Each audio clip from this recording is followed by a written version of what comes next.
നവരാത്രിയുടെ 4-ാം ദിനം ദുർഗാദേവിയുടെ 4-ാമത്തെ ഭാവമായ കൂശ്മാണ്ഡാദേവിയെയാണ് ഏറ്റവും പ്രാധാന്യത്തോടെ ആരാധിക്കുന്നത്.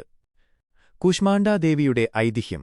കൂശ്മാണ്ഡാദേവിയാണ് ഈ പ്രപഞ്ചത്തിന്റെ ആദിശക്തിയും സ്രഷ്ടാവുമെന്നാണ് വിശ്വാസം.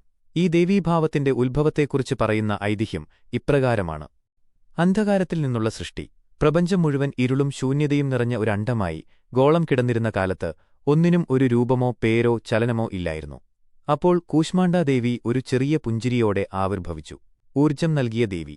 ദേവിയുടെ ആ പുഞ്ചിരിയിൽ നിന്നും പുറപ്പെട്ട ദിവ്യമായ പ്രകാശമാണ് അണ്ഡത്തെ സൃഷ്ടിക്കുകയും അതിന് ഊർജ്ജം നൽകുകയും ചെയ്തത്.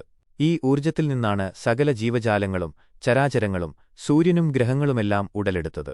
അതിനാൽ സൃഷ്ടിയുടെ ഊർജ്ജം അണ്ഡത്തിൽ സൂക്ഷിച്ചവൾ എന്ന അർത്ഥത്തിലാണ് ദേവിക്ക് കൂശ്മാണ്ഡ എന്ന പേര് ലഭിച്ചത്.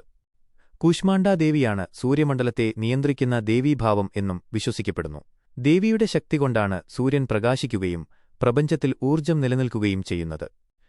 രൂപഭാവവും സവിശേഷതകളും. അഷ്ടഭുജദേവി. കൂശ്മാണ്ഡാദേവിക്ക് 8 കൈകളുണ്ട്. അതിനാൽ ദേവിയെ അഷ്ടഭുജാദേവി എന്നും വിളിക്കാറുണ്ട്. കൈകളിലെ ആയുധങ്ങൾ. ഈ 8 കൈകളിൽ 7 എണ്ണത്തിൽ ദേവി കമണ്ഡലു, വില്ല്, അമ്പ്, താമര, അമൃതകുംഭം, ചക്രം, ഗദ എന്നിവ ധരിച്ചിരിക്കുന്നു. 8-ാം കൈ. 8-ാമത്തെ കൈയിൽ അഷ്ടസിദ്ധികളും നവനിധികളും ഭക്തർക്ക് നൽകാൻ കഴിവുള്ള ഒരു ജപമാലയാണ് ദേവി പിടിച്ചിരിക്കുന്നത്. വാഹനം. ദേവിയുടെ വാഹനം സിംഹമാണ്.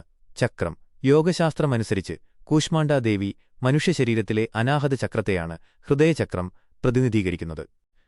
ആരാധനയുടെ പ്രാധാന്യം.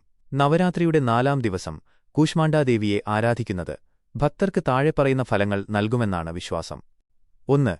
രോഗമുക്തിയും ആരോഗ്യവും. ദേവിയെ പ്രാർത്ഥിക്കുന്നത് എല്ലാവിധ രോഗപീഠകളിൽ നിന്നും മുക്തി നൽകി ആരോഗ്യം വർദ്ധിപ്പിക്കാൻ സഹായിക്കും. 2. കീർത്തിയും സ്ഥാനവും. ഭക്തർക്ക് സമൂഹത്തിൽ ഉന്നതസ്ഥാനവും കീർത്തിയും നേടാൻ സാധിക്കുമെന്ന് വിശ്വസിക്കപ്പെടുന്നു. 3. സൂര്യദോഷ പരിഹാരം. സൂര്യമണ്ഡലത്തെ നിയന്ത്രിക്കുന്ന ദേവിയായതുകൊണ്ട് ജാതകത്തിൽ സൂര്യന്റെ അനിഷ്ടസ്ഥിതി മൂലമുള്ള ദോഷങ്ങൾ അനുഭവിക്കുന്നവർ ദേവിയെ ആരാധിക്കുന്നത് ഉത്തമമാണ്. 4. സന്തോഷം.